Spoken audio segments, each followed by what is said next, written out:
Hello সবাইকে। এই বছর 2024-এ আমরা কেরালা ট্রাভেল করেছিলাম। আমার মনে হয় কেরালা একটা ভীষণ সুন্দর জায়গা, তাই জন্যই তাকে গডস ওন কান্ট্রি বলা হয়। আর আমরা যেখানে লাঞ্চ করেছিলাম সেটা ছিল টেকরিতে পিয়াম ন্যাশনাল পার্কের কাছাকাছি একটা হোটেল কাম রেস্টুরেন্টে। যেহেতু এটা ন্যাশনাল পার্কের কাছাকাছি এলাকায় হোটেলটা ছিল, রেস্টুরেন্টটা, তো চারিদিকের প্রাকৃতিক পরিবেশটা এতই সুন্দর ছিল তার বলার ভাষা রাখে না।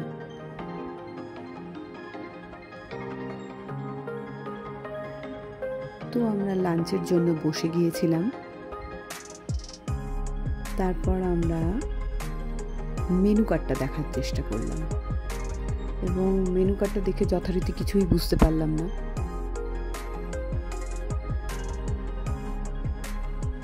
বহু নাম জানা খাবার, যেগুলোর নামও আমরা জানি না। তারপর ওনাদের সাজেশন মতো কিছু খাবার অর্ডার করা হলো এবং সেই খাবারগুলো অপূর্ব সুন্দর ছিল। প্রত্যেকটি খাবার খুব ভালো ছিল। যেহেতু আমরা ননভেজ, তাই ফিশ অর্ডার করা হয়েছিল। ফিশের এই আইটেম অর্ডার করা হয়েছিল এবং কলাপাতায় মোড়া একটি ফিশ ছিল, সেটা ভীষণই সুন্দর এবং খুব স্পাইসিও ছিল। কেরালা যেহেতু স্পাইসের জন্য খুব বিখ্যাত।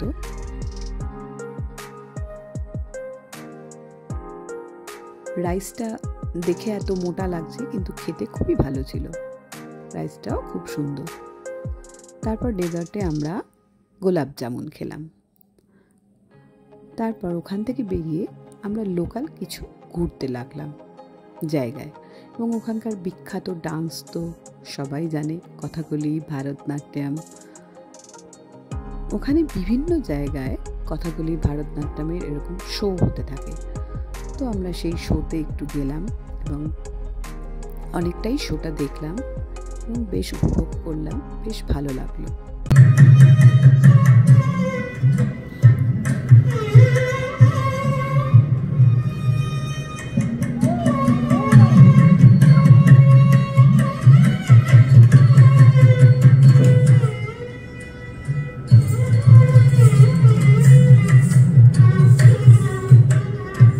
খুলে ফেলে না করে ভাববেন এবার আপনি উঠছেন। এনাদের এই অ্যাক্টিভিটিসগুলো দেখছিলাম। এনাদেরকে দেখে মনে হচ্ছিল বয়স জাস্ট নাম্বার। তারপরে আমরা একটু স্থানীয় জায়গায় ঘোরাঘুরি করতে থাকলাম। একটু চার্চের সামনে গেলাম, কিন্তু চার্চ বন্ধ থাকায় ভেতরে যেতে পারলাম না। তারপর রাস্তার মধ্যেই একটু ঘোরাঘুরি করতে থাকলাম এবং আমাদের সঙ্গে মহাদেবের বাহনও আমাদের সঙ্গে সঙ্গে ঘুরতে থাকলেন এবং উনি রাস্তার মধ্যিখান দিয়ে যাচ্ছিলেন, আমরা ধার দিয়ে যাচ্ছিলাম, কিন্তু উনি মধ্যিখান দিয়ে যাচ্ছিলেন। ওনার ট্যাগলাইন ছিল my rules my life. Thanks for watching. Thank you.